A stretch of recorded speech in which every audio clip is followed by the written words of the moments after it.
नमस्कार दोस्तों, उत्तर प्रदेश पुलिस री एग्जाम के इस स्टैटिक जीके के क्लास में आप सभी का स्वागत है। आज की इस क्लास में हम लोग उत्तर प्रदेश पुलिस एग्जाम जो री एग्जाम होने वाला है उसके लिए इम्पोर्टेंट स्टैटिक जीके के प्रश्नों को पढ़ने वाले हैं। और ये सारे जो प्रश्न हैं ये आपके एग्जामों में पूछे गए हैं, जो बार बार एग्जामों में पूछे जाते हैं। और इन प्रश्नों से संबंधित जितने भी इम्पोर्टेंट पॉइंट बनेंगे आपके उत्तर प्रदेश पुलिस एग्जाम के लिए, उसको हम लोग पढ़ने वाले हैं। तो चलिए हम लोग अपना क्लास शुरू करते हैं। आप लगातार हमारे साथ क्लास में बने रहते हैं तो आपको ये इस क्लास में ये सारे प्रश्न याद भी हो जाएंगे, तो आपको याद करने का भी कोई टेंशन नहीं रहेगा। ठीक, तो हम लोग अपना क्लास चलिए शुरू करते हैं। तो देखिए ये जो हमारा है ये 24 नंबर का क्लास है। अगर आप लोग इसको नहीं देखे हैं तो 1 से लेकर के 24 तक क्लास जो है चैनल पे अपलोड है, आप लोग जा करके वहां पे देख लीजिए। अब हम लोग आज क्लिक करेंगे 25 नंबर का क्लास, यूपी पुलिस के 25 नंबर के क्लास को करने वाले हैं। तो देखिए ये है हमारा 25 नंबर का क्लास और कह रहा है कि यूपी पुलिस री एग्जाम के लिए जो हम लोग प्रश्न पढ़ने वाले हैं उसमें कह रहा है कि वीरांगना लक्ष्मीबाई की जन्मस्थली कहाँ है। तो लक्ष्मीबाई की जो जन्मस्थली है वाराणसी। यहाँ से दो प्रकार के प्रश्न पूछे जाते हैं। वाराणसी यूपी में तो यहाँ पे जन्मस्थली है, लेकिन अगर आपसे पूछे कि रानी लक्ष्मीबाई की समाधि कहाँ पे स्थित है, अगर आपसे पूछे समाधि कहाँ पे स्थित है तो ग्वालियर में आप इनकी समाधि स्थित है। कहाँ पे? ग्वालियर में समाधि स्थित है। लेकिन जन्मस्थली पूछे तो वाराणसी में है, उत्तर प्रदेश में। ये आप लोग ध्यान रखेंगे। अब रानी लक्ष्मीबाई के बारे में जो इंपॉर्टेंट प्रश्न आज तक एग्जाम में पूछे जाते हैं वो पढ़ने वाले हैं। अगर आपसे पूछे कि रानी लक्ष्मीबाई का मूल नाम क्या था तो इनका मूल नाम था मणिकर्णिका इनका मूल नाम था। इसके अलावा इनके बाबा इनको मनु बुलाते थे। क्या बुलाते थे? मनु बुलाते थे। ये भी आप लोग ध्यान रखेंगे। अगर आपसे पूछे कि रानी लक्ष्मीबाई के बारे में तो इनकी जो अंतिम युद्ध के बारे में बताइए कि अंतिम युद्ध ये किससे लड़ी थी, ये पूछा जाता है। तो अंतिम युद्ध के बारे में बात करें तो रानी लक्ष्मीबाई अपनी जो अंतिम युद्ध लड़ी थी वो यूरोज से लड़ी थी। यूरोज एक अंग्रेज था। इसकी एक कथन भी फेमस है। इसने कहा था कि क्रांतिकारियों में रानी लक्ष्मीबाई एकमात्र मर्द थी। तो ये मर्द कह के संबोधित किया था रानी लक्ष्मीबाई को। ये भी पूछा जाता है। अगर आपसे पूछे कि रानी लक्ष्मीबाई की मृत्यु के बारे में, मृत्यु कब हुई थी, तो इनकी मृत्यु जो है 1958 में हुई थी। इनकी मृत्यु कब हुई थी? 1858 में हुई थी। कब हुई थी? 1858 में, क्योंकि 1857 की जो क्रांति है उसी के दौरान, उसी में रानी लक्ष्मीबाई की मृत्यु हो जाती है। उनकी समाधि ग्वालियर में बनी हुई है। तो इसको रिवीजन करेंगे। देखिए रानी लक्ष्मीबाई की जन्मस्थली कहाँ है, तो जन्मस्थली पूछेगा तो आप लोग वाराणसी बताएंगे। समाधि पूछे कहाँ पे है तो ग्वालियर में स्थित है। ग्वालियर मध्य प्रदेश में पड़ता है और वाराणसी उत्तर प्रदेश में पड़ता है। और वीरांगना लक्ष्मीबाई की मूल नाम पूछे तो मणिकर्णिका इनका मूल नाम है। और मनु भी इनके बाबा इनको बुलाते थे। और अंतिम युद्ध इन्होंने यूरोज से लड़ा था और यूरोज ने इन्हें मर्द कह के संबोधित किया था। क्या कहा था? मर्द कह के संबोधित किया था। ये भी बात आप लोग ध्यान रखेंगे। अगला प्रश्न कि राष्ट्रीय खेल दिवस कब मनाता है। तो देखिए खेल दिवस, यहाँ पे खेलों से संबंधित भी प्रश्न यहाँ पे हम लोग पढ़ने वाले हैं। ये एग्जाम के लिए आपके इंपॉर्टेंट प्रश्न है कि राष्ट्रीय खेल दिवस कब मनाया जाता है। तो ये 29 अगस्त को मनाया जाता है। अब 29 अगस्त हमको क्यों याद रखना है और इस दिन हम लोग क्यों मनाते हैं? क्योंकि इस दिन एक लोग की जन्मस्थली होती है। क्या होती है?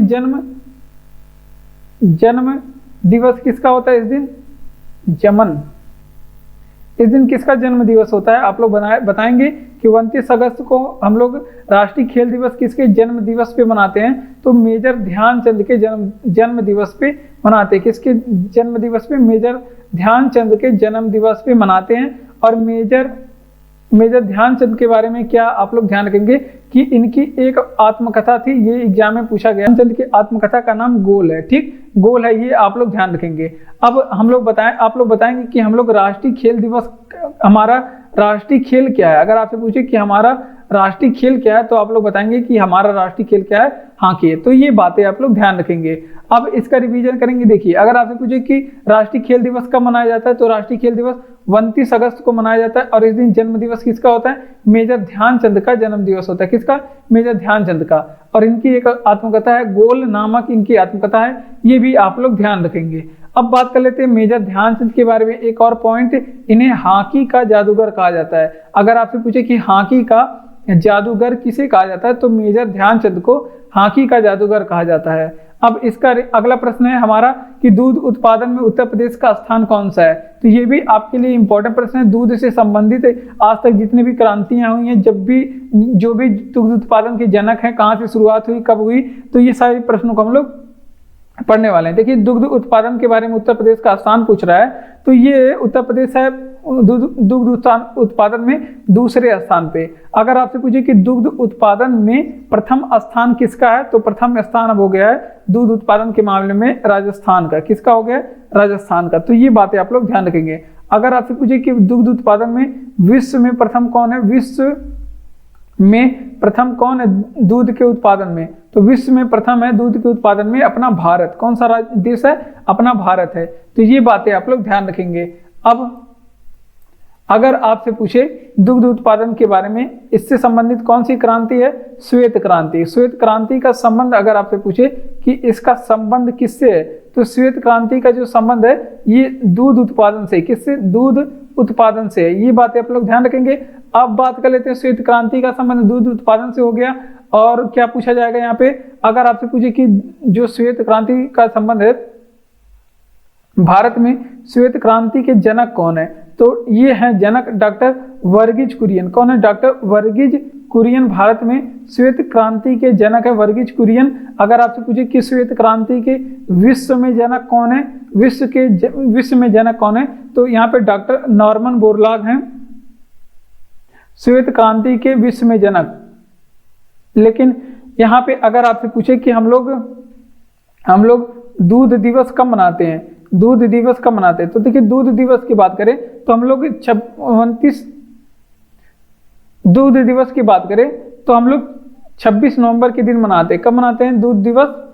भारत में दूध दिवस कब मनाया जाता है, तो 26 नवंबर के दिन मनाया जाता है। अब 26 नवंबर के दिन डॉक्टर वर्गीज कुरियन का जन्म दिवस होता है, और इस दिन हम लोग 26 नवंबर के दिन दुग्ध दिवस मनाते हैं। तो इसका रिवीजन करेंगे। देखिए अगर आपसे पूछे कि दूध उत्पादन में उत्तर प्रदेश का स्थान कौन सा है, तो उत्तर प्रदेश दूसरे स्थान पे है। अगर आपसे पूछे प्रथम स्थान किस राज्य का हो गया है, पहले ये उत्तर प्रदेश पहले स्थान पे था, लेकिन वर्तमान समय में दूध के उत्पादन में ये दूसरे स्थान पे हो गया। विश्व में प्रथम कौन है दूध के उत्पादन में? भारत है। ये आप लोग ध्यान रखेंगे। अगर आपसे पूछे श्वेत क्रांति का संबंध किससे? दूध उत्पादन से है। अगर आपसे पूछे कि दूध उत्पादन के जनक कौन है, तो डॉक्टर वर्गीज कुरियन है। और विश्व में जनक पूछे तो अगर आपसे पूछे कि दुग्ध उत्पादन दिवस कब मनाते हैं, 26 नवंबर के दिन मनाते हैं। तो अगर आपको क्लास अच्छा लग रहा है तो क्लास को लाइक करिए, चैनल को सब्सक्राइब करके हमारे साथ जुड़ जाइए। इसी तरह के और भी आपके जो भी एग्जाम है सबकी तैयारी यहाँ पे कराई जाती है, और आपके जीके जीएस की दृष्टि से ये क्लास आपके लिए बहुत ही ज़्यादा इंपॉर्टेंट है। और आपको इसका पीडीएफ चाहिए तो पीडीएफ जो टेलीग्राम चैनल है उसका लिंक डिस्क्रिप्शन में दिया गया है, आप वहां पर जाकर के इसका पीडीएफ पा सकते हैं। बढ़ते हैं हम लोग अपने अगले प्रश्न की ओर। अगला प्रश्न है कि गोविंद बल्लभ पंत सागर परियोजना किस नदी पर स्थित है। तो देखिए सागर मतलब परियोजनाओं के बारे में भी एग्जाम में पूछा जाता है कि गोविंद बल्लभ पंत परियोजना किस नदी पे स्थित है, पूछा गया है। तो ये रिहंद नदी पे स्थित है। किस नदी पे? रिहंद नदी पे। और ये कहाँ पे है? उत्तर प्रदेश की परियोजना है। अब कुछ परियोजनाओं के बारे में हम लोग देख लेते हैं। जैसे एग्जाम में क्या क्या जो ज्यादा पूछे जाते हैं, तुलबुल परियोजना अगर आपसे पूछे, तुलबुल परियोजना ये किस नदी पे स्थित है, तो तुलबुल परियोजना आप लोग ध्यान रखेंगे ये झेलम नदी पे स्थित है। किस नदी पे? झेलम नदी पे। और ये कहाँ की परियोजना है? जम्मू कश्मीर की परियोजना है। अगर आपसे पूछे कि वहीं पे अगर आपसे पूछे कि बेतवा परियोजना किस नदी पे स्थित है, तो बेतवा बाद में नोट करेंगे, पहले आप लोग बताएंगे सलाल परियोजना किस नदी पे स्थित है। सलाल परियोजना किस नदी पे स्थित है, तो सलाल परियोजना की बात करें ये चेनाब नदी पे स्थित है। किस नदी पे? चेनाब नदी पे। और ये भी कहाँ पे स्थित है? जम्मू एंड कश्मीर की परियोजना है। कहाँ पे? जम्मू एंड कश्मीर की परियोजना है। अब बात कर लेते हैं कुछ परियोजना के बारे में। भाखड़ा नांगल परियोजना, तो भाखड़ा नांगल परियोजना के बारे में बात करें तो ये हिमाचल प्रदेश में स्थित है। कहाँ पे? हिमाचल प्रदेश में। और ये किस नदी पे बनाया गया? भाखड़ा नांगल परियोजना ये सतलुज नदी पे बनाया गया। किस नदी पे? सतलुज नदी पे। एक और आप लोग ध्यान रखेंगे जो अभी हमने नोट किया, बेतवा नदी पे बात करें, बेतवा नदी पे कौन सी परियोजना बनाया गया है, तो इस पे माता टीला परियोजना बनाया गया। कौन सा? माता टीला परियोजना किस नदी पे बनाया गया, तो ये बेतवा नदी पे बनाया गया है। तो इसका रिवीजन करिए। देखिए अगर आपसे पूछे कि गोविंद बल्लभ पंत सागर परियोजना किस नदी पे स्थित है, तो ये जो है गोविंद बल्लभ पंत सागर परियोजना यहाँ पे लिखा गया है रिहंद नदी पे स्थित है और ये उत्तर प्रदेश की एक परियोजना है रिहंद नदी पे। अब अगला प्रश्न तुलबुल परियोजना पूछे किस नदी पे, तो ये झेलम नदी पे स्थित है जम्मू कश्मीर में। और सलाल परियोजना पूछे तो चेनाब नदी पे स्थित है और ये जम्मू कश्मीर में ये भी है। और भाखड़ा नंगल परियोजना हिमाचल प्रदेश की परियोजना है और ये सतलुज नदी पे स्थित है। बेतवा परियोजना जो है ये माता टीला बेतवा नदी पे स्थित माता टीला परियोजना कई बार एग्जाम में पूछा गया। तो ये सारे जो भी परियोजना हमने यहाँ पे आपको बताया सारे एग्जाम में पूछे गए हैं और ये सारे प्रश्न ज्यादा पूछे जाते हैं एग्जाम में। तुलसीदास की मृत्यु कहाँ पे हुई थी, तो इनकी मृत्यु भी बनारस में हुई थी। तुलसीदास की मृत्यु बनारस में हुई थी, लेकिन अगर आपसे पूछे कहाँ पे, तो 80 घाट पे। बनारस में 80 घाट पड़ता है और इसी 80 घाट पे इनकी मृत्यु हुई थी। कहाँ पे, वाराणसी में। ठीक, अब ये बातें आप लोग ध्यान रखेंगे। अब कुछ बातें याद रखेंगे, जैसे तुलसीदास ने इन्होंने रामचरितमानस की रचना की थी। तुलसीदास की रचना के बारे में पूछे रचना, तो अगर आपसे पूछे कि रामचरितमानस किसकी रचना है, तो रामचरितमानस तुलसीदास की रचना है। और अगर आपसे पूछे कि ये किस भाषा में है रामचरितमानस,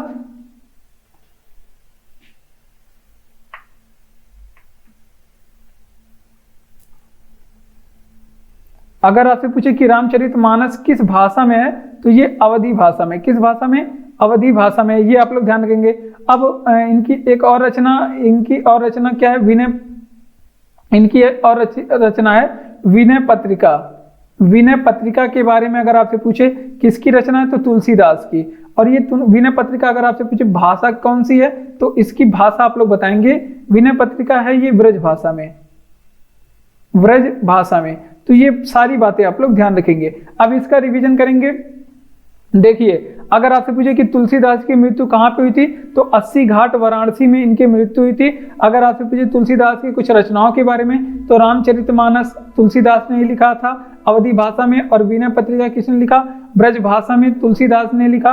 अगर आपसे पूछे कि तुलसीदास किसके समकालीन थे, तो ये आप लोग बताएंगे कि ये किसके समकालीन थे, तो ये अकबर के समकालीन थे। ये भी आप लोग याद रखेंगे, अकबर के समकालीन थे। अगर आपसे पूछे कि तुलसीदास के गुरु का नाम क्या है, तुलसीदास के अगर आपसे पूछे कि गुरु कौन है, तो इनके गुरु हैं नरहरिदास। कौन है, नरहरिदास इनके गुरु हैं। ठीक, इतनी बातें आप लोग ध्यान रखेंगे। चलिए रिवीजन करते हैं। तो समकालीन किसके थे, ये अकबर के समकालीन थे। और तुलसीदास के गुरु कौन है, नरहरिदास। ठीक, अब बात करते हैं भारत के संविधान में भारतीय संविधान में भारत का वर्णन। तो इसमें भारतीय संविधान में भारत का जो, देखिए ये पॉलिटी से इंपॉर्टेंट प्रश्न है और आपके यूपी पुलिस एग्जाम के लिए बहुत ही ज्यादा इंपॉर्टेंट प्रश्न होगा यहाँ पे। तो यहाँ पे अनुच्छेद 1, अनुच्छेद 2, अनुच्छेद 3 के बारे में हम लोग पढ़ने वाले हैं। देखिए भारत के संविधान में भारत का जो वर्णन है, कहा गया है भारत जो है ये अनुच्छेद 1 के बारे में पूछ रहा है। अनुच्छेद 1 में क्या बताया गया है कि भारत जो है ये अपना राज्यों का संघ होगा। क्या होगा, ये भारत जो है राज्यों का संघ होगा। ठीक, ये बात आप लोग ध्यान रखेंगे। अब अनुच्छेदों के बारे में देख लेते हैं, कौन कौन से अनुच्छेद जो हमें याद रखना है। तो अनुच्छेद 2 के बारे में आप लोग ये याद रखेंगे कि इसमें नए राज्यों का प्रवेश इसमें बताया गया। नए राज्यों का प्रवेश, नए राज्यों का स्थापना एंड प्रवेश के बारे में यहाँ पे बताया गया है। नए राज्यों के प्रवेश और स्थापना के बारे में अनुच्छेद 2 में बताया गया है। अगर आप पूछे कि अनुच्छेद 3 में क्या है, तो इसमें जो है राज्यों की स्थापना तो है। अनुच्छेद 3 में क्या है, तो इसमें नए राज्य का निर्माण कर सकते हैं। नए राज्य का निर्माण अगर आपको करना हो तो अनुच्छेद 3 के तहत कर सकते हैं। और जो पहले से मौजूद राज्य हैं, यहाँ पे आप लोग लिखेंगे कि जो मौजूद राज्य हैं उनके नाम या फिर सीमा में परिवर्तन किया जा सकता है।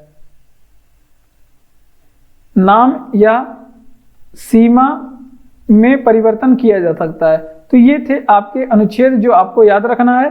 तो देखिए अगर आपसे पूछे कि भारतीय संविधान में भारत का वर्णन क्या मिलता है, तो अनुच्छेद 1 में कहा गया है कि भारत जो है वो राज्यों का संघ होगा। ठीक, अगर आपसे पूछे कि नए राज्यों का स्थापना या फिर प्रवेश, ये अनुच्छेद 2 के तहत किया जाता है।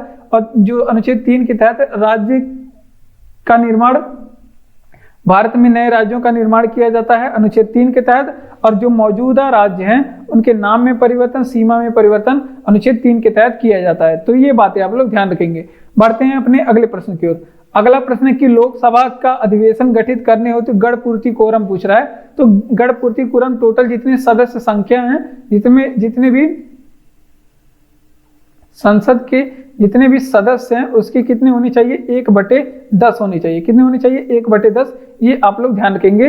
अब बात कर लेते हैं कुछ लोकसभा के बारे में। अगर आपसे पूछे कि लोकसभा किस अनुच्छेद में है, तो लोकसभा है हमारे अनुच्छेद 81 में। अब लोकसभा के बारे में कुछ इंपॉर्टेंट प्रश्न देख लेते हैं लोकसभा के बारे में। तो यहाँ पे क्या क्या इंपॉर्टेंट प्रश्न बन सकते हैं लोकसभा के बारे में। तो अगर आपसे पूछे कि लोकसभा के पहले अध्यक्ष कौन थे, तो लोकसभा के पहले अध्यक्ष की बात करें तो जीवी मावलंकर थे। लोकसभा के पहले अध्यक्ष कौन थे, जीवी मावलंकर। अगर आपसे पूछे कि लोकसभा की पहली महिला अध्यक्ष कौन थी, लोकसभा की पहली महिला अध्यक्ष कौन थी, तो लोकसभा की पहली महिला अध्यक्ष थी मीरा कुमार। क्या नाम था इनका, मीरा कुमार था नाम है। ये बातें आप लोग ध्यान रखेंगे। अब अगर आपसे पूछे कि भारत में होता है लोक लेखा समिति, ये एग्जाम में पूछा गया है, लोक लेखा समिति, और ये अपना रिपोर्ट किसे देती है, तो लोक लेखा समिति जो है अपना रिपोर्ट जो है ये लोकसभा अध्यक्ष को देती है। किसे, लोकसभा अध्यक्ष को देती है। तो ये बातें सारे आप लोग ध्यान रखेंगे। तो देखिए, तो इसका रिवीजन करेंगे कि लोकसभा का अधिवेशन गठित करने हेतु गणपूर्ति कोरम कितना होता है, तो टोटल सदस्य संख्या का 1/10 होना चाहिए। लोकसभा के बारे में बात करें, अनुच्छेद पूछेगा तो 81 बताएंगे। अगर आपसे पूछे कि लोकसभा की जो पहले अध्यक्ष कौन बने थे, जीवी मावलंकर। पहले लोकसभा का जो गठन है 1952 में हुआ था, पहले लोकसभा का गठन 1952 में, और पहली महिला अध्यक्ष इसकी कौन बनी थी, तो मीरा कुमार लोकसभा की पहली महिला अध्यक्ष बनी थी। और लोक लेखा समिति अपना रिपोर्ट कहाँ पे पेश करता है, लोकसभा अध्यक्ष को देता है। अगला प्रश्न भी लोकसभा से संबंधित है और ये कह रहा है कि प्रोटेम स्पीकर किसे नियुक्त किया जाता है।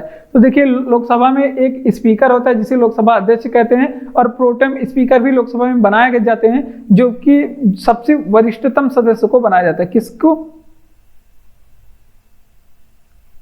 वरिष्ठतम सदस्य को बनाया जाता है। तो ये बातें आप लोग ध्यान रखेंगे। और जो प्रोटेम स्पीकर होता है, ये लोकसभा का जो है अस्थायी अध्यक्ष होता है। क्या होता है, लोकसभा का अस्थायी अध्यक्ष होता है। तो ये भी आप लोग ध्यान रखेंगे।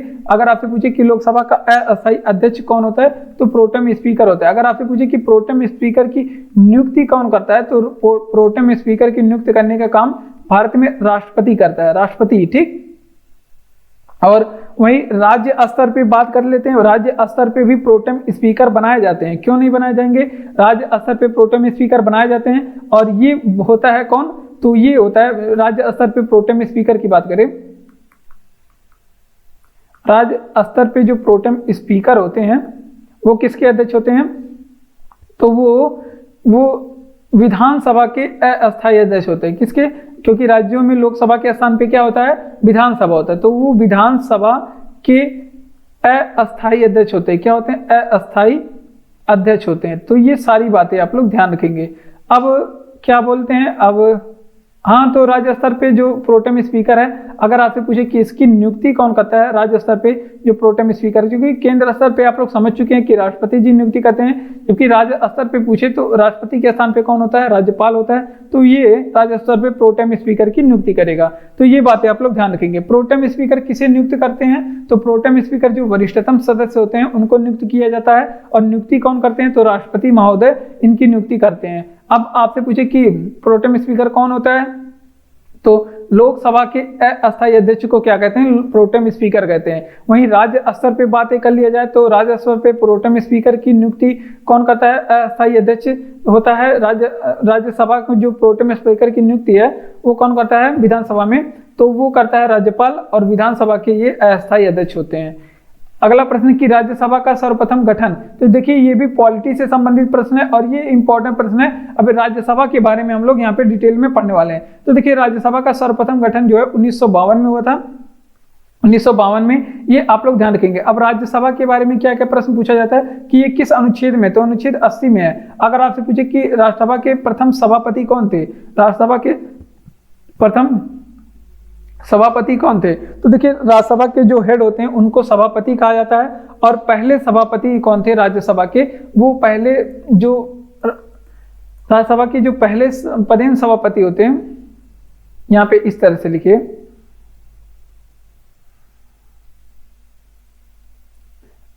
राज्यसभा के बारे में आप लोग क्या लिखेंगे कि इसके पदेन सभापति कौन होता है? राज्यसभा के पदेन सभापति कौन होता है? तो वो होते हैं आपके राज्यसभा के पहले पदेन सभापति, यानी कि ये बाय डिफॉल्ट होते हैं, इनके अलावा और कोई नहीं बन सकता। वो होते हैं भारत के उपराष्ट्रपति। कौन है भारत के उपराष्ट्रपति? जगदीप धनखड़ है। ये भी आप लोग ध्यान रखेंगे, पदेन सभापति जो होते हैं इनके उपराष्ट्रपति होते हैं, ठीक। और पहले सभापति अगर आपसे पूछ ले, इस तरह से नोट करेंगे, पहले सभापति राज्यसभा के कौन थे? तो वो थे आपके, कौन थे आपके? यस, राधा कृष्ण, सर्वपल्ली राधा कृष्णन थे। तो ये बातें आप लोग ध्यान रखेंगे। अब राज्यसभा में राष्ट्रपति कुछ लोगों को मनोनीत करता है। अगर आपसे पूछे कि कितने लोगों को मनोनीत करता है राष्ट्रपति, तो इसमें मनोनीत करता है 12 सदस्यों को। कितने सदस्यों को मनोनीत किया जाता है? 12 सदस्यों को राज्यसभा में मनोनीत करता है राष्ट्रपति। तो ये बातें आप लोग ध्यान रखेंगे। और सदस्य का चुनाव अगर आपसे पूछे, राज्यसभा के सदस्यों का चुनाव ये हर 2 साल पे 1/3 सदस्यों का चुनाव होता है। 2 साल पे 1/3 सदस्यों का चुनाव होता है। अब इसका रिवीजन करेंगे कि राज्यसभा का प्रथम गठन कब हुआ था? 1952 में। और किस अनुच्छेद में राज्यसभा है? तो अनुच्छेद 80 में राज्यसभा के बारे में बताया गया। इसके पदेन सभापति कौन होता है? उपराष्ट्रपति राज्यसभा के पदेन सभापति होते हैं। और राष्ट्रपति राज्यसभा में 12 सदस्यों का मनोनीत करता है। और राष्ट्रपति राज्यसभा का चुनाव जो है, जो पहले सभापति कौन थे? एस राधा कृष्णन थे। और राज्यसभा जो है सदस्य का चुनाव 2 साल पे 1/3 सदस्यों का यहाँ पे चुनाव होता है। अगला प्रश्न है कि कौन सा देश खनिज तेल का निर्यातक एवं आयातन दोनों है? तो खनिज तेल का निर्यातक देश और आयातन देश दोनों को पूछ रहा है, तो ये हो जाएगा आपका अमेरिका। निर्यातक और आयातक यानी कि बेचता भी है, खरीदता भी है। अगर आपसे पूछे कि सर्वाधिक निर्यातक कौन सा देश करता है खनिज तेल का, सर्वाधिक निर्यातक कौन सा देश करता है? तो वो करता है सर्वाधिक निर्यातक सऊदी अरब। कौन सा? सऊदी अरब। ये सबसे ज्यादा खनिज तेल का निर्यात करने वाला कंट्री है, ठीक, सऊदी अरब। अगर आप और कुछ चीजों के बारे में अगर आपसे पूछे कि कपास का सर्वाधिक निर्यातक कौन सा कंट्री करता है, ये भी पूछा गया। कपास का सर्वाधिक निर्यातक अगर आपसे पूछे तो आप लोग क्या बताएंगे कि कपास का सबसे ज्यादा निर्यातक करने वाला जो देश है वो अपना भारत है। भारत कपास का सबसे ज्यादा निर्यात करता है। अगर आपसे पूछे कि वहीं पे कि गेहूं का सबसे बड़ा निर्यातक कौन सा कंट्री है, गेहूं का बड़ा निर्यातक कंट्री कौन है, तो गेहूं का सबसे ज्यादा निर्यातक करने वाला देश कौन सा है? ये आपके रूस है। कौन सा देश है? रूस है। ये सारी बातें आप लोग ध्यान रखेंगे। चलिए रिवीजन करते हैं। देखिए कौन सा देश खनिज तेल का निर्यातक एवं आयातन दोनों करता है? तो अमेरिका जो है खनिज तेल का आयात और निर्यात दोनों करता है। इसके अलावा कोपा इंडिया युद्ध अभ्यास, वज्र प्रहार युद्ध अभ्यास और तरकस युद्ध अभ्यास ये भारत और अमेरिका के बीच में होता है। अगर आपसे पूछे कि सर्वाधिक निर्यात तेल का सर्वाधिक निर्यात कौन सा कंट्री करता है, तो ये करता है आपका सऊदी अरब। सऊदी अरब तेल का सबसे ज्यादा निर्यातक करता है। कपास का सर्वाधिक निर्यातक करने का काम करता है भारत। और बात करते हैं गेहूं का सबसे बड़ा निर्यातक देश रूस है। अगला प्रश्न कि विश्व का सबसे बड़ा इस्लामिक राष्ट्र कौन सा है? तो विश्व का सबसे बड़ा इस्लामिक राष्ट्र है इंडोनेशिया। कौन सा राष्ट्र है? इंडोनेशिया विश्व का सबसे बड़ा इस्लामिक राष्ट्र है। इंडोनेशिया के बारे में क्या क्या प्रश्न आप लोग ध्यान रखेंगे? इसकी राजधानी आपसे पूछ सकता है। इंडोनेशिया की राजधानी क्या है? जकार्ता है। क्या है इंडोनेशिया की राजधानी? जकार्ता है। प्रस्तावित थी नुसंतारा इसकी राजधानी, ठीक, ये भी आप लोग ध्यान रखेंगे। अगला प्रश्न है अगर आपसे पूछे कि जकार्ता की इंडोनेशिया की राजधानी नुसंतारा जकार्ता है, ये आप लोग ध्यान रखेंगे। अब कुछ युद्ध अभ्यास भारत और इंडोनेशिया के बीच में होता है, जैसे गरुड़ शक्ति युद्ध अभ्यास पूछ ले तो भी भारत और इंडिया के बीच में, भारत और इंडोनेशिया के बीच में होता है। और समुद्र शक्ति पूछ ले तो भी भारत और इंडोनेशिया के बीच में होता है। तो ये आप लोग ध्यान रखेंगे, इंडोनेशिया एंड इंडिया के बीच में होता है। तो और क्या क्या चीजें हम लोग बता दें, तो यहाँ पे कुछ चीजें पूछी जाती हैं। यहाँ पे बहुत ज्वालामुखी भी पाई जाती है, इंडोनेशिया में कुछ ज्वालामुखी भी पाई जाती है। कौन कौन सी ज्वालामुखी पाई जाती है, तो माउंट मेरापी ज्वालामुखी अगर आपसे पूछे कहाँ पे है, तो माउंट मेरापी ज्वालामुखी इंडोनेशिया में है। और सिनाबुंग ज्वालामुखी कहाँ पे है, तो सिनाबुंग ज्वालामुखी पूछे तो भी इंडोनेशिया में है। माउंट मेरापी सिनाबुंग हो गया। क्राकातोवा ज्वालामुखी पूछ ले कहाँ पे, क्राकातोवा ज्वालामुखी कहाँ पे है, तो भी इंडोनेशिया में है। तो ये बातें आप लोग ध्यान रखेंगे। विश्व का सबसे बड़ा इस्लामिक राष्ट्र कौन सा है, तो इंडोनेशिया विश्व का सबसे बड़ा इस्लामिक राष्ट्र है। अगर आपसे पूछे कि राजधानी क्या है, तो इसकी राजधानी जकार्ता है। अगर आपसे पूछे गरुड़ शक्ति युद्धाभ्यास, समुद्र शक्ति युद्धाभ्यास इंडोनेशिया और इंडिया के बीच में होता है। ज्वालामुखी कौन कौन सी इंडोनेशिया में पाई जाती है, आप लोग ध्यान रखेंगे, क्योंकि ये पूछा जाता है कि सिनाबुंग ज्वालामुखी कहाँ पे पाई जाती है, क्राकातोवा ज्वालामुखी कहाँ पे पाई जाती है, या फिर माउंट मेरापी ज्वालामुखी कहाँ पे पाई जाती है, तो ये सभी इंडोनेशिया में पाई जाती है। अगला प्रश्न है कि प्रत्यावर्ती धारा को दिष्ट धारा में परिवर्तित करने का काम कौन करता है, तो प्रत्यावर्ती धारा को दिष्ट धारा में बदलने का काम, ये आप लोग ध्यान रखेंगे, ये करता है आपका, ये काम करता है आपका रेक्टिफायर। रेक्टिफायर क्या करता है, एसी करंट को चेंज करता है डीसी में, ठीक। ये आप लोग ध्यान रखेंगे, एसी को डीसी में चेंज करने का काम करता है। जबकि अगर आपसे पूछे कि और कुछ चीजों के बारे में देख लेते हैं, जैसे अगर आपसे पूछे कि परिपथ में धारा की माप किसे करते हैं, धारा की माप किस में किया जाता है, तो धारा की माप किससे किया जाता है, तो इससे किया जाता है, धारा की माप अमीटर से किया जाता है। किसे किया जाता है, अमीटर से धारा की माप किया जाता है। अगर आपसे पूछे कि परिपथ में अगर आपको धारा की उपस्थिति चेक करना, धारा की उपस्थिति देखने के लिए कि परिपथ में धारा की उपस्थित है कि नहीं, तो ये किया जाता है गैल्वेनोमीटर से। किसे किया जाता है, गैल्वेनोमीटर से करते हैं। तो ये बातें आप लोग ध्यान रखेंगे, गैल्वेनोमीटर से करते हैं। और एक प्रश्न और अगर आपसे पूछे कि धारा का मात्रक क्या है, धारा का मात्रक अगर आपसे पूछ ले यहीं पे, तो आप लोग क्या बताएंगे, एम्पियर है धारा का मात्रक। क्या है, एम्पियर, ठीक। ये बातें आप लोग ध्यान रखेंगे। अब इसका रिवीजन करेंगे कि प्रत्यावर्ती धारा को दिष्ट धारा में परिवर्तित करने का काम रेक्टिफायर करता है। क्या करता है, रेक्टिफायर प्रत्यावर्ती धारा को दिष्ट धारा में बदलने का काम करता है। धारा की माप एमीटर से करते हैं। परिपथ में धारा की उपस्थिति को देखने के लिए गैल्वेनोमीटर का प्रयोग करते हैं। अगर आपसे पूछे कि धारा का मात्रक क्या है, तो एम्पियर होता है। तो ये कुछ संबंधित प्रश्न थे जिसको आप लोग ध्यान रखेंगे। बढ़ते हैं अपने अगले प्रश्न की ओर। अगला प्रश्न कि कौन सी नोबल गैस वातावरण में नहीं पाई जाती, तो नोबल गैस जो है कुल 6 होते हैं। अब जो वातावरण में पाई जाती है उन नोबल गैसों के बारे में बताएंगे, जैसे हीलियम हो गया, हीलियम हो गया, नियान हो गया, जेनॉन हो गया, हीलियम, नियान, जेनॉन, आर्गन,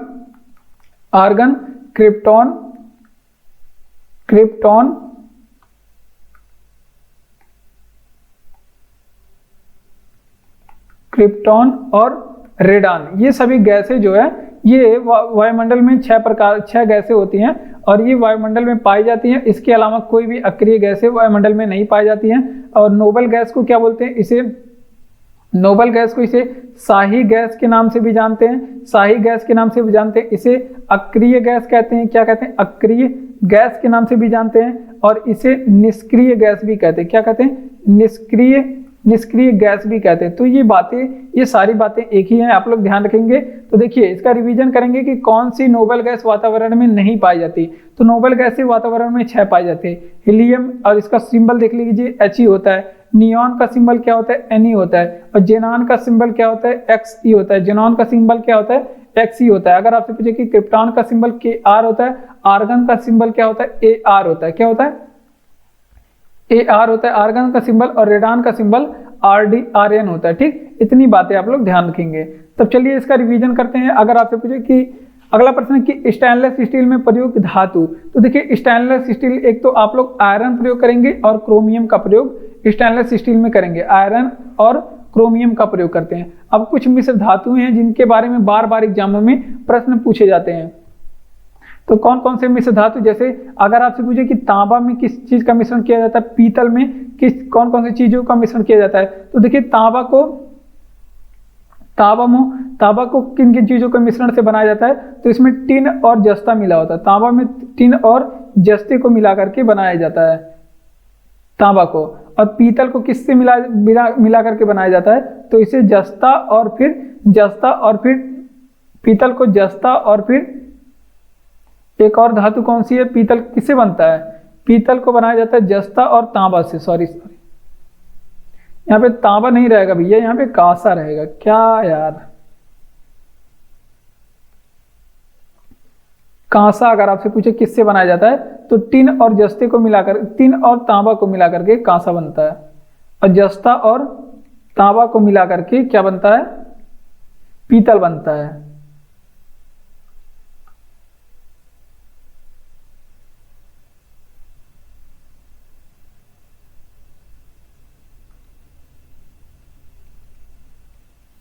ठीक, ये बातें आप लोग ध्यान रखेंगे।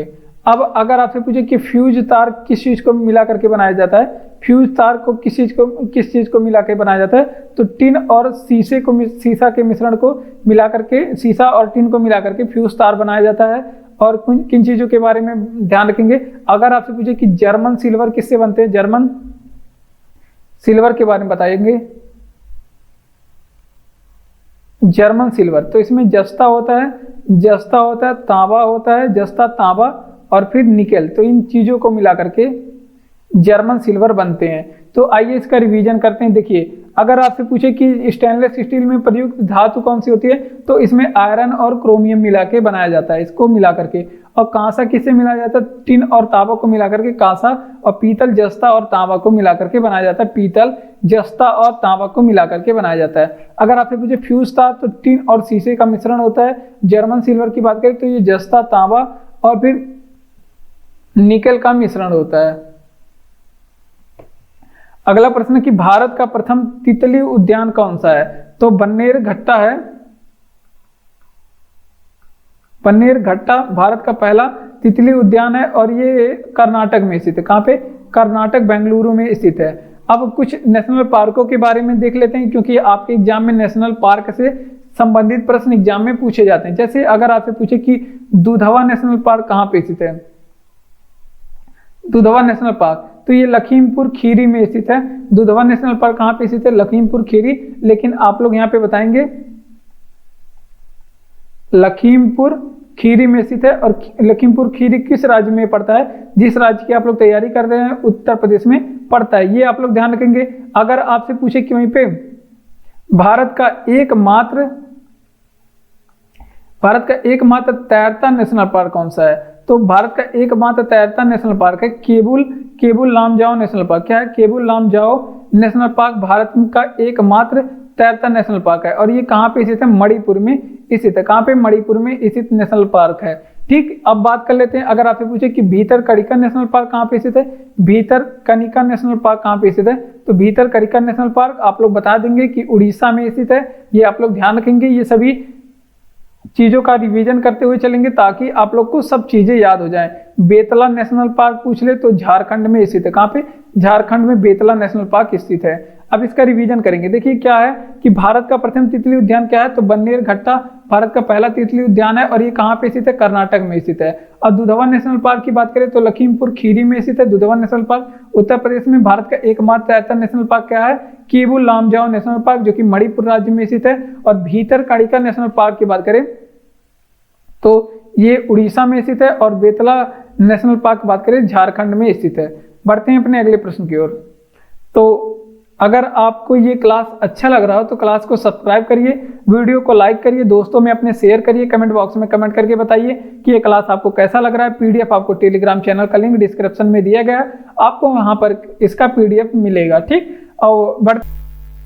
और अगला प्रश्न है कि वह दर जिस पर बैंक भारतीय रिजर्व बैंक को उधार देता है। तो देखिए बैंक ये छोटा बैंक है और भारतीय रिजर्व बैंक ये भारत का बड़ा बैंक है। तो छोटा बैंक बड़ा बैंक को जिस दर पे उधार देता है उसको रिवर्स रेपो रेट कहते हैं। क्या बोलते हैं, उसको रिवर्स रेपो रेट बोलते हैं। ठीक, ये बातें आप लोग ध्यान रखेंगे, इसको क्या बोलेंगे, रिवर्स रेपो रेट बोलेंगे। ठीक, ये बातें आप लोग ध्यान रखेंगे।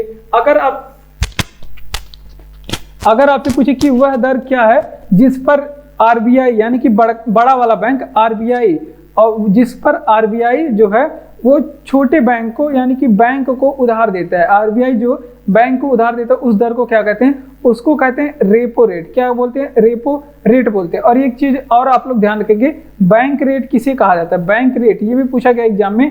तो बैंक रेट आरबीआई द्वारा लिया जाने वाला आधिकारिक ब्याज होता है। भारतीय रिजर्व बैंक यानी कि आरबीआई द्वारा लिया जाने वाला ये आधिकारिक ब्याज होता है। लिया जाने वाला आधिकारिक ब्याज को क्या कहते हैं, उसे कहते हैं हम लोग बैंक रेट। और ये कौन लेता है, आरबीआई लेता है छोटे बैंकों से। तो ये भी बात आप लोग ध्यान रखेंगे। तो इसका रिवीजन करेंगे। देखिए इस प्रश्न में क्या कह रहा है कि वह दर जिस पर बैंक रिजर्व बैंक को उधार देता है, तो छोटा वाला बैंक बड़े बैंक को जिस दर पर उधार देता है उसको रिवर्स रेपो रेट कहते हैं। ठीक, रिवर्स रेपो रेट। ठीक, अगर आपसे पूछे कि आरबीआई छोटे बैंकों किस दर पे उधार देता है उसको रेपो रेट बोलते हैं। ठीक, बैंक रेट की बात करें, बैंक रेट किसे कहते हैं, तो आरबीआई द्वारा लिए जाने वाला, ये आरबीआई ये भी छोटे बैंकों से लेता है। बस एक ही ऐसा जो कंडीशन है जिसको क्या बोलते हैं, रिवर्स रेपो रेट, जिसमें छोटा बैंक बड़े बैंक को देगा पैसा और बाकी सारे कंडीशन में बड़ा वाला बैंक जो है छोटे बैंक को पैसा देगा। चाहे आप बैंक रेट की बात कर लें, चाहे रेपो रेट की बात कर लें, चाहे जिस बात की बात कर लें। ठीक, तो ये बैंक रेट जो होता है वो आरबीआई द्वारा लिए जाने वाला एक आधिकारिक ब्याज होता है जिसे हम लोग क्या बोलते हैं, बैंक रेट बोलते हैं। ठीक, भारत का इथियोपिया किसे कहा जाता है, तो मध्य प्रदेश को भारत का इथियोपिया कहा जाता है। अगर आपसे पूछे कि क्यों मध्य प्रदेश को भारत का इथियोपिया कहा जाता है, क्योंकि यहाँ पे सर्वाधिक कुपोषण से शिकार है। क्या है, सर्वाधिक कुपोषण के शिकारी पाए जाते हैं।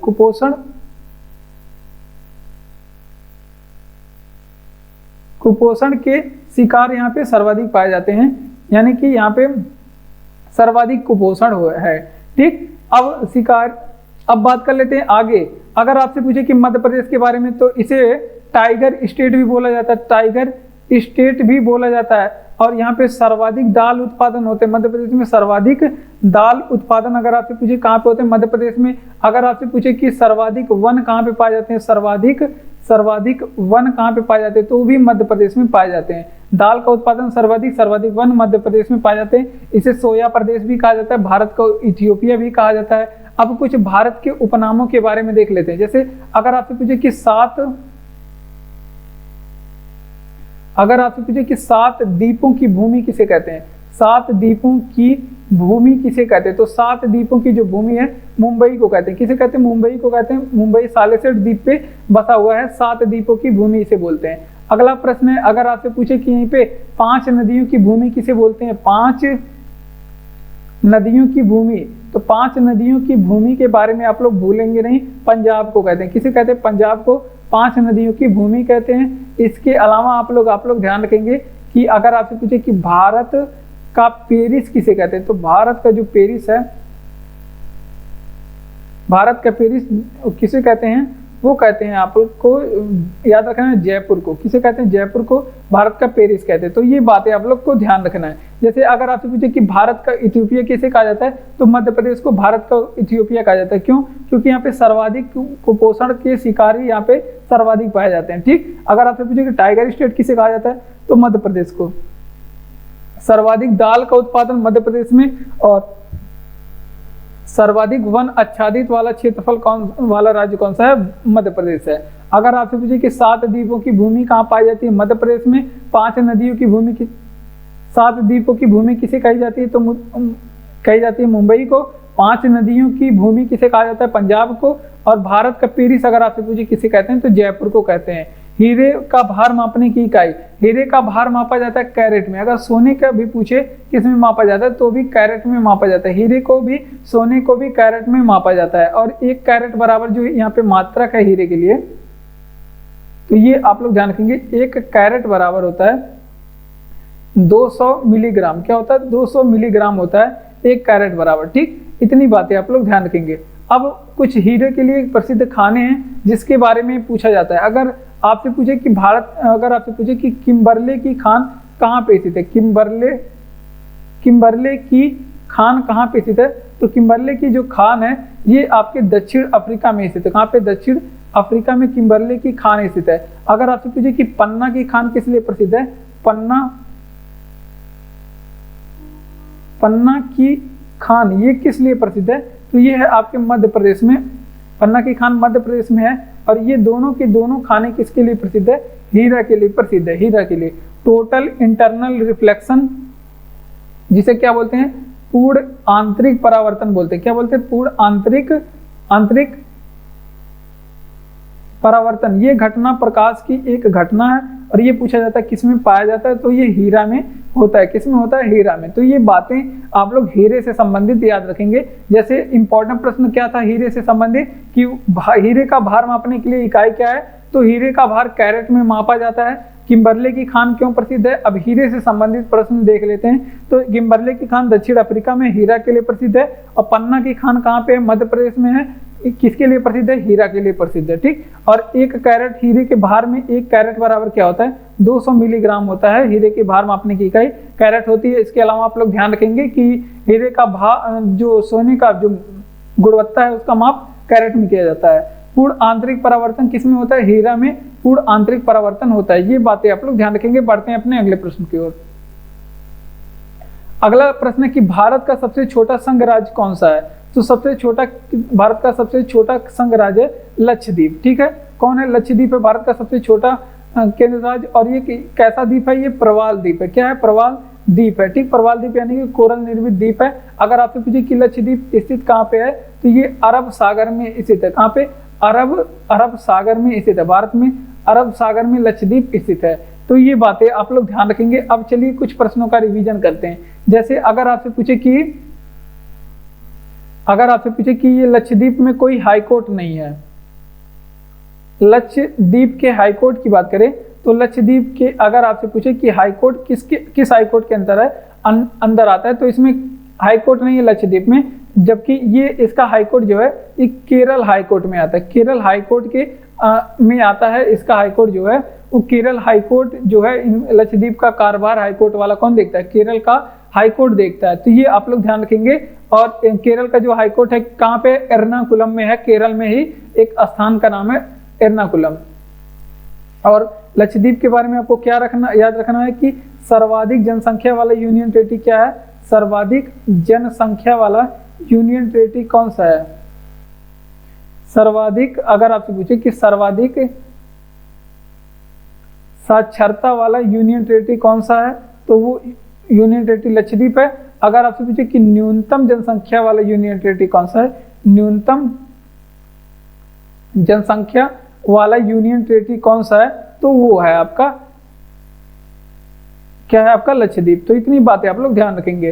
भारत का सबसे छोटा संघ राज्य कौन सा है, तो भारत का जो सबसे छोटा संघ राज्य है लक्षद्वीप है। और लक्षद्वीप कैसा द्वीप है, एक प्रवाल द्वीप है। कैसा द्वीप है, एक प्रवाल द्वीप है। स्थित कहाँ पे है, ये अरब सागर में स्थित है।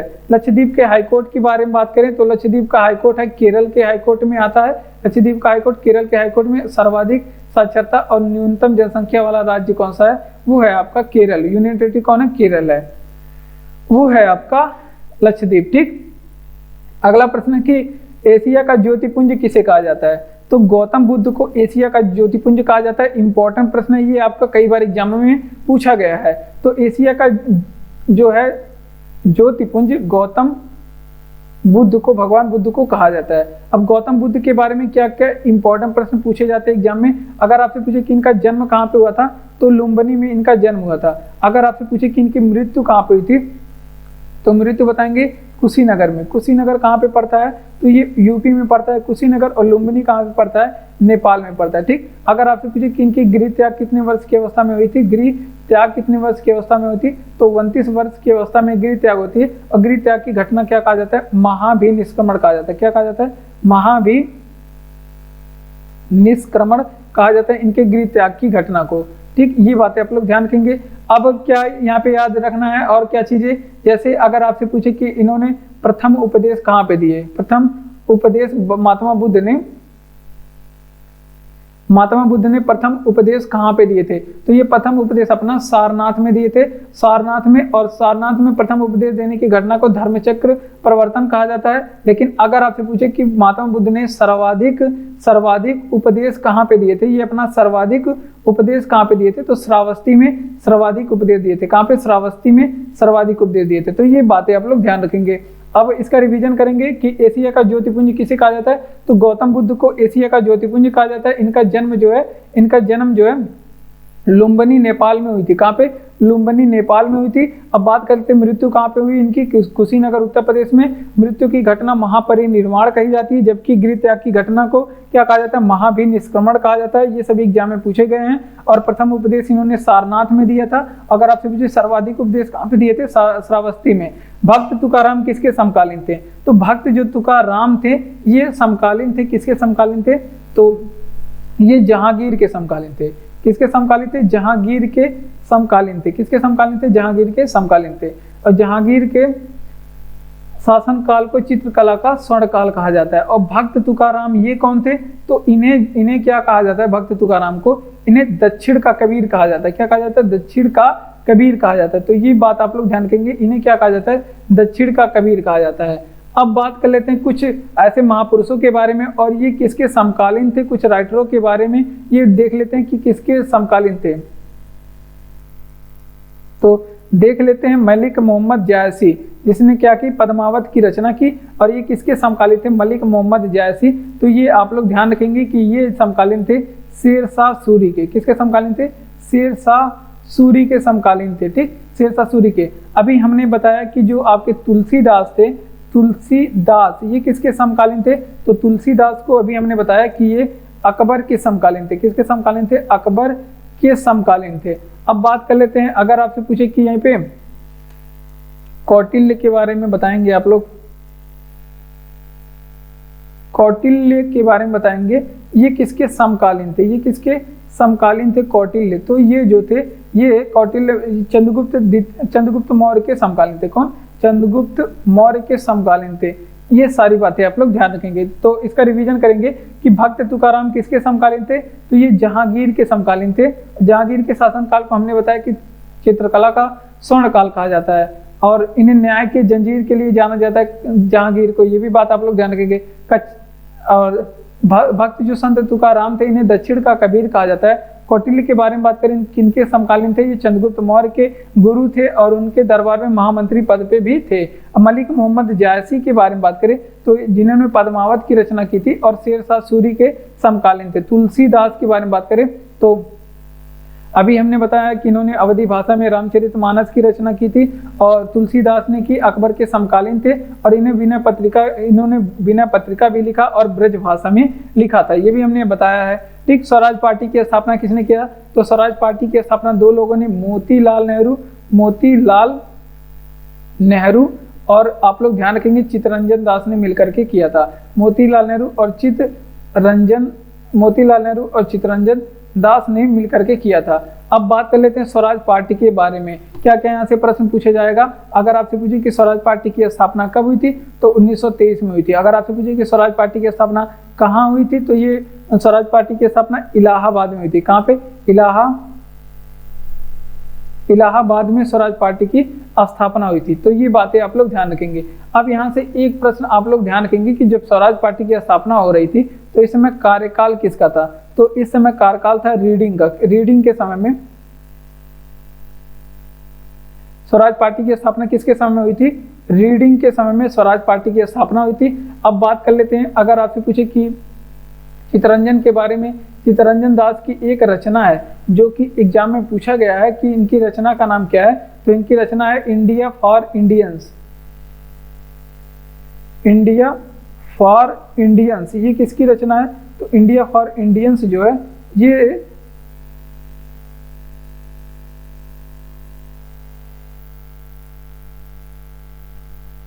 इंडिया फॉर इंडियंस ये किसकी रचना है?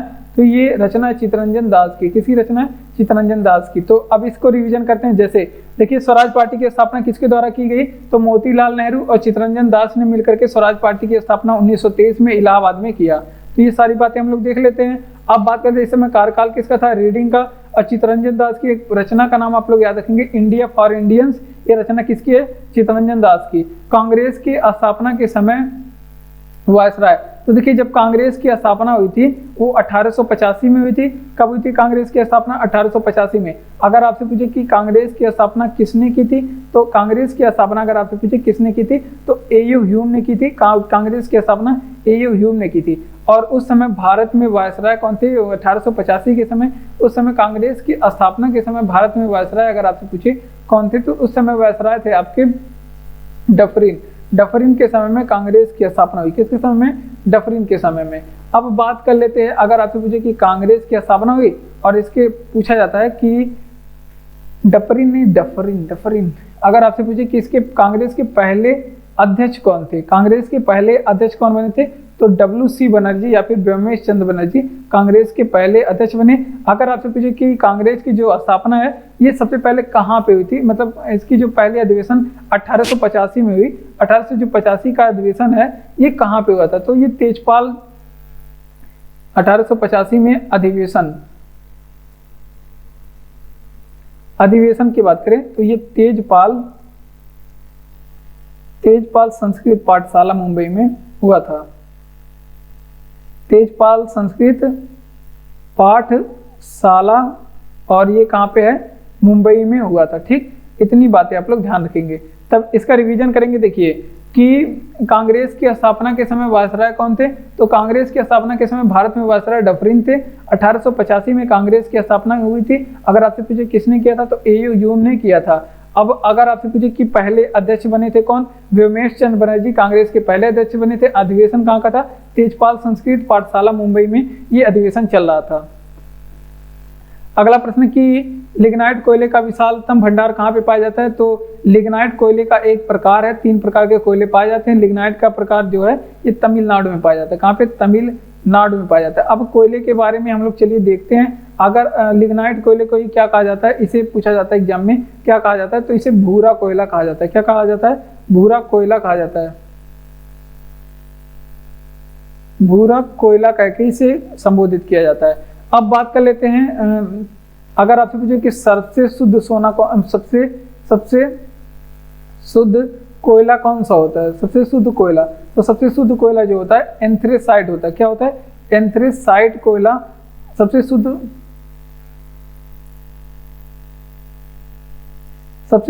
कोयला कौन सा होता है? एंथ्रेसाइट। और इसमें कार्बन लगभग 90% है। कोयले का ये खास बात है कि इसमें जितने ज्यादा कार्बन रहेगा उतनी ज्यादा इसकी शुद्धता अधिक रहेगी। तो ये बातें आप लोग ध्यान रखेंगे। अगर कोयला के बारे में क्या क्या प्रश्न पूछा जाता है, अगर आपसे पूछे कि काला सोना किसे कहा जाता है, काला सोना, तो कोयले को काला सोना कहा जाता है। ये बातें आप लोग ध्यान रखेंगे। नहीं तो बायोडीजल को भी काला सोना कहा जाता है। ये बातें आप लोग ध्यान रखेंगे। अगर आपसे पूछे कि कोयला कहाँ पे पाया जाता है, तो कोयला पानी की बात करें तो ये अवसादी चट्टानों में पाया जाता है। कैसे चट्टानों में? अवसादी चट्टानों में कोयला पाया जाता है। तो इतनी बातें आप लोग ध्यान रखेंगे। चलिए रिवीजन करेंगे। देखिए अगर आपसे पूछे कि लिग्नाइट कोयले का विशालतम भंडार कहाँ पे पाया जाता है, तमिलनाडु में पाया जाता है। और इसे क्या कहा जाता है? भूरा कोयला कहा जाता है। लिग्नाइट कोयले को क्या कहा जाता है? भूरा कोयला कहा जाता है। अगर आपसे पूछे कि सबसे शुद्ध कोयला कौन सा होता है, तो एंथ्रेसाइट सबसे शुद्ध कोयला होता है। इसमें कार्बन की मात्रा लगभग 90% होती है। कोयले की बात करें, काला सोना किसे कहा जाता है? कोयले को कहा जाता है। और पाया कहाँ पे जाता है, तो कोयला जो है ये चट्टानों में, किस प्रकार के चट्टानों में पाया जाता है? अवसादी चट्टानों में पाया जाता है। आइए चलिए हम लोग बढ़ते हैं अपने अगले प्रश्न की ओर। अगला प्रश्न है कि भारत में सोयाबीन का अग्रणी उत्पादक राज्य कौन सा है, तो सोयाबीन की बात करें सबसे ज्यादा उत्पादन जो होता है वो करता है आपका मध्य प्रदेश। ठीक, और सोयाबीन की बात करें सबसे ज्यादा उत्पादन मध्य प्रदेश करता है। और सोयाबीन जो है ये प्रोटीन का एक अच्छा स्रोत होता है। प्रोटीन का अच्छा स्रोत होता है सोयाबीन। ठीक, ये बातें आप लोग ध्यान रखेंगे। सोयाबीन के बारे में बात करें, अगर विश्व में सबसे ज्यादा पूछे उत्पादन कौन सा राज्य करता है, विश्व में सर्वाधिक उत्पादन, यहाँ पे लिखिए कि विश्व में अगर आपसे पूछे कि सोयाबीन का सर्वाधिक उत्पादन कौन सा राज्य करता है, कौन सा देश करता है, तो अमेरिका हो जाएगा। विश्व में सबसे ज्यादा सोयाबीन का उत्पादन अमेरिका करता है। ये बातें आप लोग ध्यान रखेंगे। और दूसरे स्थान पे कौन सा है? चीन। मध्य प्रदेश देखिए हमने बताया कि ये दाल का उत्पादन भी करता है, दाल के उत्पादन में भी पहले स्थान पे है। उसके अलावा सर्वाधिक वन पाए जाते हैं मध्य प्रदेश में। सर्वाधिक वन कहाँ पे पाए जाते हैं? मध्य प्रदेश में। टाइगर स्टेट किसे कहा जाता है? मध्य प्रदेश में। तो ये सारी मध्य प्रदेश से बातें याद रखेंगे। जैसे अगर आपसे पूछे कि भारत में सोयाबीन का अग्रणी उत्पादक राज्य कौन सा है, तो आप लोग बताएंगे मध्य प्रदेश में सबसे ज्यादा उत्पादन होता है सोयाबीन का। अगर आपसे पूछे कि विश्व में सर्वाधिक उत्पादन अमेरिका करता है, दूसरे नंबर पे चीन है। दाल का उत्पादन सर्वाधिक कौन करता है? अमेरिका करता, मध्य प्रदेश करता है। और सर्वाधिक उत्पादन कौन सा, सर्वाधिक वन किस राज्य में है? मध्य प्रदेश में। अगला प्रश्न कि भारत की सबसे बड़ी जनजाति कौन सी है? तो भारत की जो सबसे बड़ी जनजाति है गौड़ जनजाति। कौन सी जनजाति है? गौड़ जनजाति भारत की सबसे बड़ी जनजाति है। और ये जनजाति मुख्य रूप से मध्य प्रदेश में पाई जाती है। जैसे एक ही जनजाति कई जगह पे पाई जाती है ऐसी बात नहीं है, लेकिन मुख्य रूप से तो ये मध्य प्रदेश में पाई जाती है। और कुछ जनजाति जो हमारे एग्जाम के लिए इंपॉर्टेंट है, क्योंकि ये पूछा जाता है। अगर आपसे पूछे कि लेप्चा जनजाति कहाँ पे पाई जाती है, तो लेप्चा जनजाति जो है भारत में वो सिक्किम में पाई जाती है। कहाँ पे? सिक्किम में पाई जाने वाली जनजाति है। अगर आपसे पूछे कि लेप्चा जनजाति, अगर आपसे पूछे कि भील जनजाति भारत में कहाँ पे पाई जाती है, भील जनजाति कहाँ पे पाई जाती है, तो भील जनजाति भारत में गुजरात में पाई जाती है। कहाँ पे? गुजरात में। भील हो गया। अगर आपसे पूछे कि टोडा जनजाति कहाँ पे पाई जाती है, टोडा जनजाति भारत में कहाँ पे पाई जाती है, तो ये नीलगिरी पर्वत पे को पाई जाती है। कहाँ पे? नीलगिरी पर्वत पे पाई जाती है। दक्षिण भारत की ये पर्वत चोटी है नीलगिरी पर्वत, ठीक, पर्वत श्रृंखला है। अब बात कर लेते हैं, अगर आपसे पूछे कि मुंडा जनजाति कहाँ पे पाई जाती है, तो मुंडा जो है जनजाति ये झारखंड क्षेत्र में पाई जाती है। वहीं पे मुंडा विद्रोह भी हुआ था, आप लोग जानते होंगे, झारखंड में पाई जाती है। अगर आपसे पूछे कि थारू जनजाति कहाँ पे पाई जाती है, तो ये उत्तराखंड में पाई जाती है। और ये दिवाली को शोक के रूप में मनाते हैं, दिवाली को ये शोक के रूप में मनाते हैं। ये भी आप लोग ध्यान रखेंगे, दिवाली को ये जनजाति शोक के रूप में मनाती है। चलिए रिवीजन करते हैं। अगर आपसे पूछे कि भारत की सबसे बड़ी जनजाति कौन सी है, तो गौड़ जनजाति मुख्य रूप से मध्य प्रदेश में पाई जाती है। लेप्चा जनजाति कहाँ पाई जाती है? सिक्किम में पाई जाती है। भील जनजाति कौन सी कहाँ पे पाई जाती है? गुजरात में पाई जाती है। और टोडा जनजाति जो है वो नीलगिरी पर्वत पे पाई जाती है, टोडा जनजाति, ठीक। अगर आपसे पूछे कि मुंडा जनजाति कहाँ पे पाई जाती है, तो झारखंड में। थारू जनजाति उत्तराखंड में। और दिवाली को ये शोक के रूप में मनाती है। ये एग्जाम में प्रश्न पूछा गया है। गल्फ स्ट्रीम कैसी जलधारा है, तो गल्फ स्ट्रीम एक गर्म जलधारा है। गल्फ स्ट्रीम के बारे में पूछे, गर्म जलधारा है। और इसे ही क्या बोलते हैं? यूरोप का कंबल बोलते हैं। गल्फ स्ट्रीम जलधारा को क्या बोलते हैं? यूरोप का, इसे यूरोप का कंबल बोलते हैं, ठीक। तो ये बातें आप लोग ध्यान रखेंगे इससे बारे में, ठीक। अब कुछ जलधाराओं के बारे में, कुछ महासागरों के बारे में जो इंपॉर्टेंट प्रश्न पूछे जाते हैं वो हम लोग पढ़ लेते हैं। और जो ये गल्फ स्ट्रीम जलधारा है ये अटलांटिक महासागर की जलधारा है। कहाँ का? अटलांटिक महासागर की जलधारा है। तो ये बातें आप लोग ध्यान रखेंगे।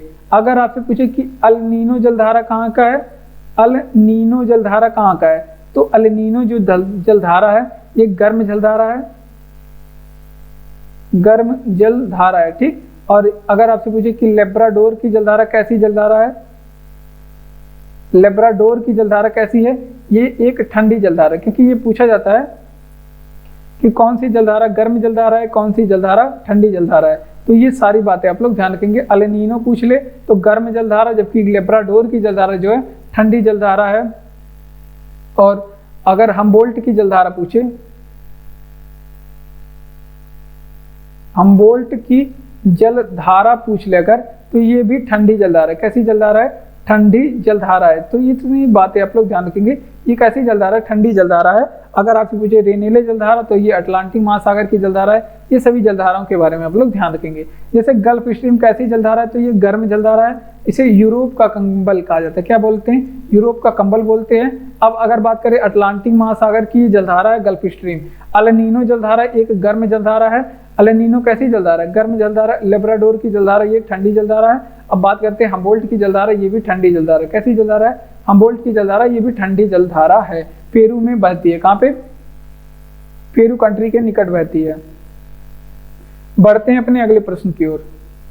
और अगला प्रश्न है हमारा कि कौन सी नदी पश्चिम की ओर बहती है। तो देखिए पश्चिम की ओर बहने वाली तो हमारे पास बहुत नदियां हैं। जैसे पश्चिम की ओर बहती है, एक तो आप लोग नर्मदा नदी को याद रखेंगे, ताप्ती नदी पश्चिम की ओर बहती है, उसके अलावा साबरमती नदी भी आप लोग ध्यान रखेंगे, साबरमती नदी भी पश्चिम की ओर बहती है। लूनी नदी की बात करें तो भी पश्चिम की ओर बहती है। ठीक, अब कुछ नदियों के बारे में इंपॉर्टेंट प्रश्न देख लेते हैं। जैसे अगर आपसे पूछे कि नर्मदा नदी के बारे में सबसे पहले बताइए, तो अगर आपसे पूछे कि नर्मदा नदी की उद्गम कहाँ से हुई, 1000 बार एग्जाम में पूछा गया, तो इसका उद्गम अमरकंटक से हुआ है। कहाँ पे? अमरकंटक से। अगर आपसे पूछे कब हुआ था, 1350, अगर इसकी लंबाई पूछे तो 1312 किलोमीटर इसकी लंबाई है। अगर अमरकंटक की नर्मदा नदी की लंबाई पूछे तो 1312 किलोमीटर इसकी लंबाई है। अगर आपसे पूछे कि ताप्ती नदी के बारे में थोड़ी सी देख लीजिए, ताप्ती नदी तो ये मध्य प्रदेश से इसका उद्गम हुआ है, और ताप्ती नदी मध्य प्रदेश के जो आपके कहाँ से उद्गम हुआ है, बैतूल जिला से। ये भी आप लोग ध्यान रखेंगे, मध्य प्रदेश के बैतूल जिला, क्योंकि ये भी एग्जाम में पूछा गया है। मध्य प्रदेश के बैतूल जिला से ताप्ती नदी का उद्गम हुआ है, और बात करते हैं मध्य प्रदेश से। ठीक, ये बातें आप लोग ध्यान रखेंगे। साबरमती नदी की बात करें, साबरमती नदी और लूनी नदी दोनों को सम्मिलित रूप से लिखेंगे, लूनी नदी। अगर आपसे पूछे कि लूनी नदी लुप्त कहाँ पे हो जाती है, लूनी नदी लुप्त कहाँ पे हो जाती है, तो ये कच्छ के रण में लुप्त हो जाती है। कहाँ के? कच्छ के रण में ये लुप्त हो जाती है। अगर साबरमती नदी की बात करें, साबरमती नदी की, तो ये अरावली से उद्गम होती है, अरावली से इसका उद्गम होता है। तो ये कुछ नदियों के बारे में हमने आपको बताया। तो देखिए कौन सी नदी पश्चिम की ओर बहती है, तो भारत में ऐसी नदियां जो पूर्व से उदित होकर के पश्चिम की ओर बहती हैं, वो हैं आपके नर्मदा, ताप्ती, साबरमती नदी, लूनी नदी। और लूनी नदी की बात करें तो ये सभी लूनी नदियां कहाँ से निकलती हैं, तो लूनी नदी हो गया, साबरमती नदी, ये निकलती है अरावली पर्वत से।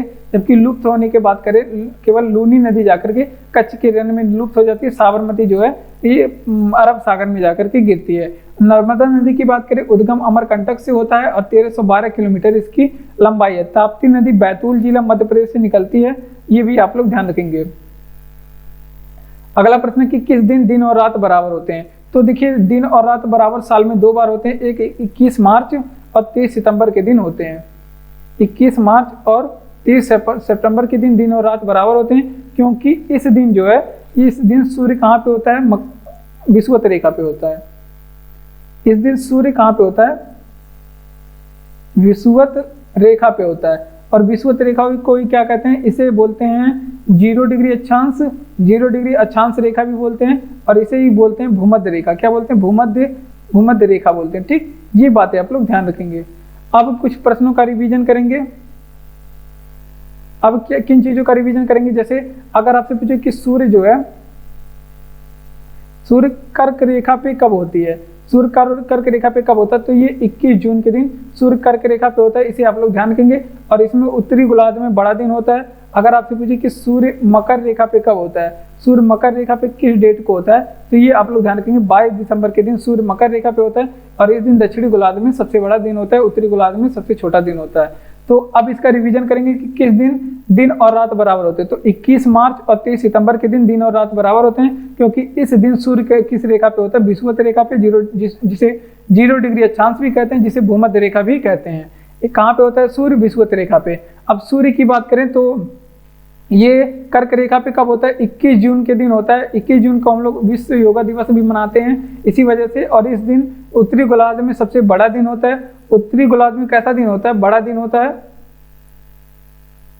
उत्तरी गोलार्ध में कैसा दिन होता है, बड़ा दिन होता है। और दक्षिणी गोलार्ध में कैसा दिन होता है, छोटा दिन होता है। और सूर्य मकर रेखा पे 22 दिसंबर के दिन होता है। तो ये सारी बातें आप लोग ध्यान रखेंगे। धन विधेयक की जांच कौन करता है, तो धन विधेयक की जांच हमेशा लोकसभा अध्यक्ष करता है। कौन सा करता है, लोकसभा अध्यक्ष धन विधेयक की जांच करता है। अगर आपसे पूछे कि लोकसभा धन विधेयक के बारे में, तो अनुच्छेद बता दीजिए धन विधेयक के बारे में। तो अनुच्छेद बताइए किस अनुच्छेद में है धन विधेयक, तो अनुच्छेद 110 में है धन विधेयक। अगर आपसे पूछे कि धन विधेयक को हम पेश कहाँ पे कर सकते हैं, तो पेश करने की बात करें तो इसे लोकसभा में पेश किया जाता है। किस कहाँ पे, लोकसभा में इसे पेश किया जाता है। धन विधेयक को लोकसभा में पेश किया जाता है, ये आप लोग ध्यान रखेंगे। और और फिर लोकसभा से जाता है ये राज्यसभा में, और ये पूछा जाता है कि राज्यसभा इसे कितने दिन तक रोक सकता है। अगर आपसे पूछे कि राज्यसभा धन विधेयक को कितने दिन तक, तो ये अधिकतम 14 दिन तक केवल रोक सकता है। कितने दिन तक? अधिकतम 14 दिन तक रोक सकता है। ये सारी बातें आप लोग ध्यान रखेंगे।